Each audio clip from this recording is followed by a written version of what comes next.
Bienvenidos a Teología al Día, su momento teológico de esta semana. Ya nos estás siguiendo en YouTube. Inscríbete, suscríbete y pon las actualizaciones para que escuches todo lo que tenemos de Teología al Día y otras cosas que tenemos por YouTube. Si nos escuchas a través del podcast, a través de las plataformas de iBook, Deezer y Spotify, suscríbete para Teología al Día. Ahí sí es solo contenido de Teología al Día en ese momento. Otros canales también, ahí también en Spotify, también con mi nombre, hay otros también, pero este es Teología al Día. Ahora sí, semana pasada hablé sobre la importancia de la historicidad del Nuevo Testamento. Ahora sí vamos con el canon, propiamente dicho. Canon es una palabra griega que quiere decir caña, medida, y es usada justamente como medida, como el establecimiento de un patrón. ¿Cómo nosotros podemos decir que los libros del Nuevo Testamento son los libros del Nuevo Testamento? ¿Por qué no hay otros? ¿Hay argumentos para eso? Claro que sí. Entonces vamos a hablar sobre eso un poco. ¿Por qué? Porque la composición del Nuevo Testamento, algunos piensan que fue una idea del emperador Constantino que obligó a la iglesia a aceptar los 27 libros. Eso en realidad no es verdad. En realidad lo que sucedió en aquel concilio fue una manera de oficializar, de una manera generalizar en realidad aquello que ya en la base estaba siendo establecido. Cuando surgió aquel concilio, ya el Nuevo Testamento estaba completamente aceptado por la sociedad de la Iglesia. Leo Morris, en su libro Teología del Nuevo Testamento, lo explica de una manera bien breve, sin embargo, bien profunda. Él escribe lo siguiente: lo que parece haber sucedido fue más o menos así.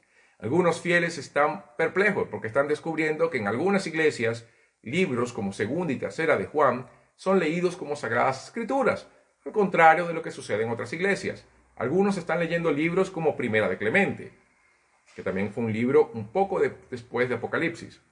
¿Cuál es el rumbo cierto? ¿Qué se debe hacer? La pregunta es hecha a una autoridad, un obispo, un teólogo, un concilio. Cuando una decisión es anunciada, ella dice más o menos lo siguiente: estos son los libros reconocidos por la Iglesia.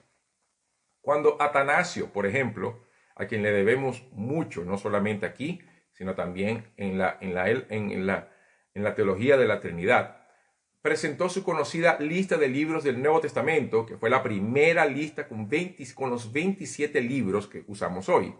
Él describió los libros auténticos como los que habían sido entregados a los padres y los alistó como transmitidos y aceptados como procedentes de Dios.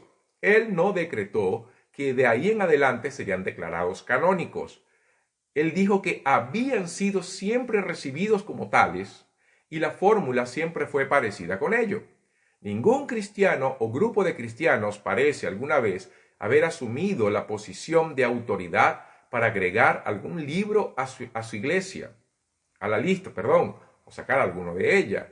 Si aceptamos la idea de que Dios guía a su iglesia, tenemos que ver en esto un indicio de que estos, los 27 libros del Nuevo Testamento, son los libros que Dios quería que su pueblo tuviera. Es un hecho sorprendente que en una época, y esto es muy importante tomar en cuenta, en una época en que no había una estructura para imponer una decisión de la iglesia al mundo, o a la iglesia en el mundo, exactamente los mismos 27 libros fueron aceptados casi universalmente. Otro argumento también lo tiene Norman Geisler, que fue citado también por Josh McDowell en Evidencia que exige un veredicto. Él escribe que una de las características que determinó la canonicidad de un libro del Nuevo Testamento es la autoridad o aprobación apostólica, que no era igual a autoría, porque ni Marcos ni Lucas eran apóstoles. Y Pablo era un apóstol que no había andado con Jesús. Por eso era una autoridad o aprobación apostólica. Recordemos, Lucas estuvo con Pablo, en la clase pasada, Lucas estuvo con Pablo y Marcos estuvo con Pedro. Entonces, Lucas escribe eso con relación con Pablo, y Pablo es un apóstol reconocido, libro de Gálatas, y Marcos escribe lo que Pedro decía, y bueno, nadie va a dudar del apostolado de Pedro. Es que claro que hay una causa histórica del porqué del canon, y fue el edicto del emperador Diocleciano en el año 303, que determinó la destrucción de los libros sagrados del cristianismo. Ahí ya la preservación de la enseñanza apostólica se transformó en algo necesario, podemos hasta decir debido a muerte de la iglesia. Y ahí por eso es que se comenzó a recopilar los libros. Y antes de Atanasio, que fue en el año 367 después de Cristo, Ireneo, que era discípulo de Policarpo, que fue discípulo del apóstol Juan, como hablamos la semana pasada, reconoce canónicamente los 4 evangelios y el libro de Hechos, Romanos, Corintios, Gálatas, Efesios, Filipenses, Colosenses, Tesalonicenses, Timoteo, Tito, Primera de Pedro, Primera de Juan y Apocalipsis.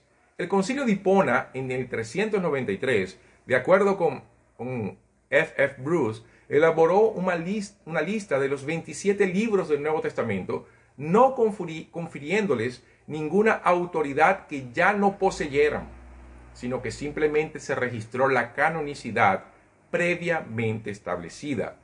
Por último, el criterio para establecer la canonicidad de un libro fue registrado por Geisler y Nick. ¿Revela autoridad? ¿Vino de parte de Dios?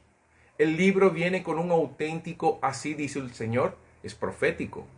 Fue escrito por un hombre de Dios, es auténtico, es dinámico, vino acompañado del poder divino de transformar vidas, fue aceptado, guardado, leído y usado, fue recibido por el pueblo de Dios. Y como un caso dentro del Nuevo Testamento, para tener una gran referencia del Nuevo Testamento, como el Nuevo Testamento habla de su propia canonicidad, Pedro reconoce las cartas de Pablo como sagradas escrituras, igualándolas al Antiguo Testamento. Eso está en 2 de Pedro 3:16. Por eso nosotros podemos confiar en los escritos del Nuevo Testamento. Ellos son fieles, vinieron por un milagro de Dios.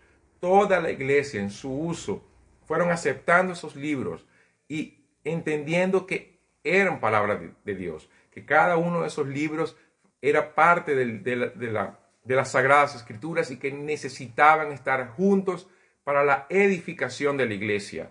Y cuando Atanasio crea la lista definitiva, él simplemente lo que dijo fue: es así que la iglesia está, es así que la iglesia lo usa. Esos son los libros que la iglesia, cada uno por su lado, aceptó.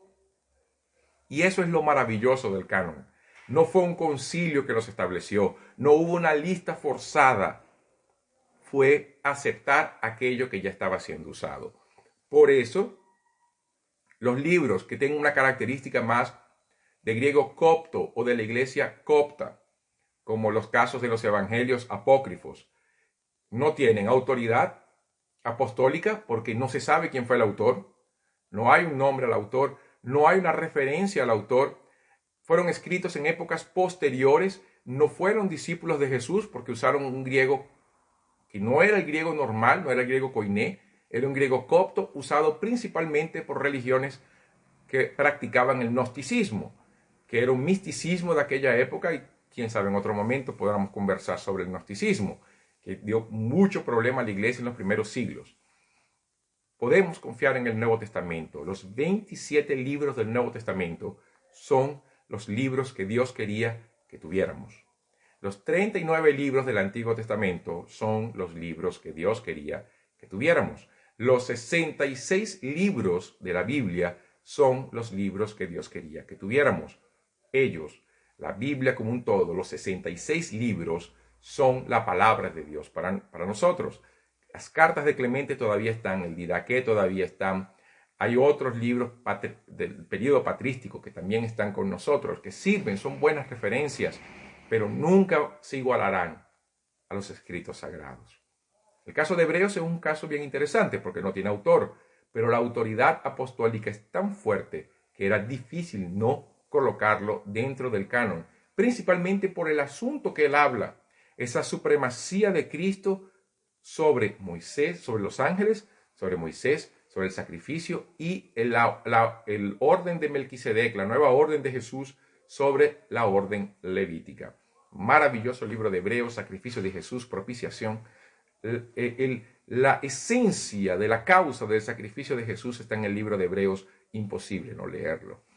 Hasta aquí Teología al Día. Espero que esto le haya servido para afirmar su fe en la palabra de Dios, la palabra viva y eficaz que puede transformar la vida y el corazón de todo aquel que se aproxima a Dios con fe. Hasta entonces, recuerda inscribirte en nuestros canales y participar también de nuestra comunidad en el podcast, en iBook, Spotify y Deezer, y también en YouTube. Suscríbanse y coloquen las actualizaciones. Hasta entonces, que Dios te bendiga. Esto fue Teología al Día.